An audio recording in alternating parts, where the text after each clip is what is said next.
Hi, I'm David Big Kronmiler, and welcome to Breaking Bread, where I'll sit down with a guest or guests and discuss a topic that we don't fundamentally agree on, and over the course of a meal, hopefully we'll find some common ground. Let's eat.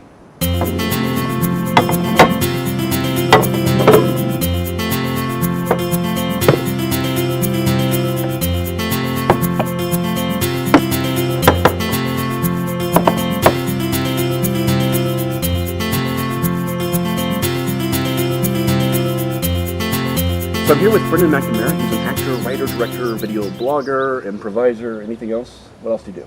We're a player of life. Player of light, facial hair grower. Yeah, artiste. Artiste, because he likes to fashion it. And we're going to talk today about something that you avoid usually over a meal, and that is religion.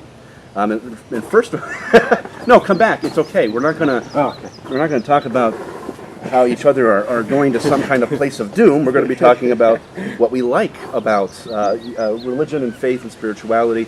I'm an agnostic. Brendan is a Christian. And you would wonder, what do we have in common? And I think we have a lot in common.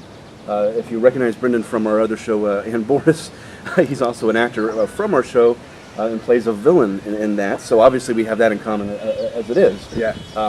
Playing make-believe and doing it hopefully for a living.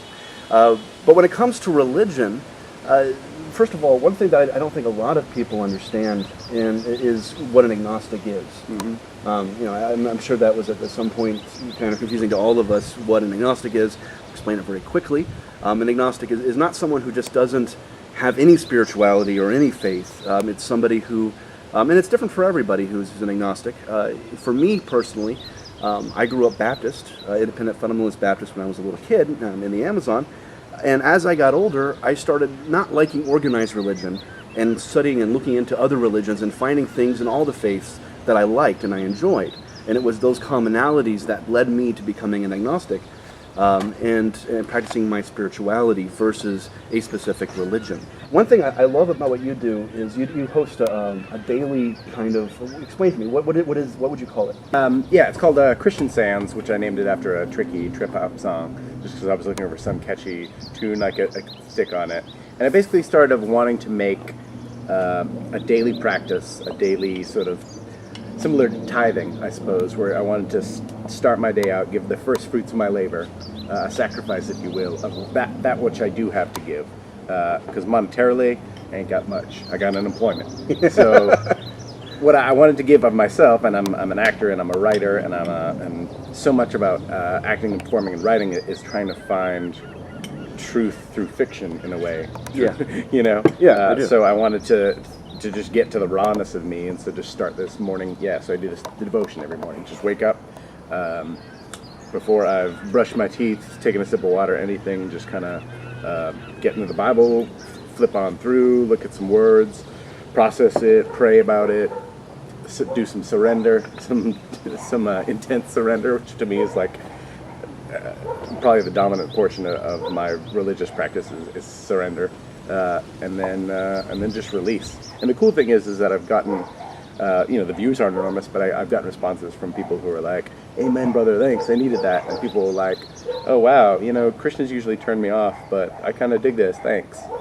Which is like mind-blowing and lovely to me, because that's the whole thing, man. Yeah. I mean, like, Jesus didn't come and like hang out with just like a bunch of like, Hasidim. Yeah. You know what I mean? He went and hung out with everybody. Oh, indeed. It's a wonderful chicken salad named by my wife, by the way. The bread Praise. is from Porto's down the street. I love me some Porto. And you can't do breaking bread without breaking bread. Actual bread. One thing I liked about your... You want this on your plate? I would love a dip little. it. And what I really appreciated about your daily devotions was that you were talking about the things that I really liked about Christianity, the things that I liked about all organized religions. And when I say all organized religions, I mean anything from Buddhism to Christian. There's something in common with all of them. Yeah. And we so often just focus on the little things that are different. Yeah, for sure. And looking at even just the world, it's something like 89 to 90% of the world has a professing belief in either a form of Buddhism, Taoism, or monotheism. And all of monotheism, fascinatingly, comes from the same dude, like ultimately the same Abrahamic source, which is like, which is super fascinating. It's always been fascinating how like the Muslims and the Jews are at such war, and it's like it makes no sense to me. It's the same guy. You guys just ultimately some other guys came and said some other stuff, and you're like, oh well, that changes the entire game. But they're literally not only just one can say we're all worshiping the same God, you know, but they're literally worshiping the exact same guy. So I feel like there's so much to be found there, you know, and yeah, exactly. And for me too, was having a lot of Buddhist friends and like loving the way they sort of described samsara or attachment. And so much of things is about release, and it's actually led me to a deeper understanding of just analyzing Christ's words, which were very much the same, which was, have you kept all these commandments? Have you kept God's law? Have you, honored your mother and father? Have you never committed adultery? Have you never stolen anything? Sweet, I've done all the things. Okay, good. Sell all you have and follow me. And then people are like, oh, what do you mean? What do you mean give up everything I have? But And Buddhism is so much about that same thing of literally, and not only just like, oh, okay, I'm going to push this away and not eat it. I'm going to give away all my money. I'm going to sell my things, but making it a daily practice of literally everything you do being in release about it. Yeah, but doesn't it feel? I mean, to me, it seems as if so many religious people, and I won't even say the religions themselves in the broad sense. I mean, there's.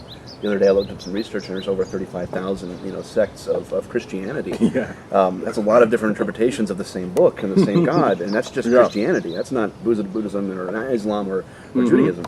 But so many people who are people of faith, they seem to be focused entirely on the end game, on dying, on what happens after you die. And the thing that I really liked about Christianity, or about a lot of the study that I had when I was younger, was, for instance, in the Genesis story, you have something where it seems to me we're being told to be a shepherd or taking care of the garden or taking care of the planet, and there's in that I think there's also a kind of an instruction of enjoy what I've given you, or and if that I is God, or I kind of consider it universe. I don't put a name on it myself.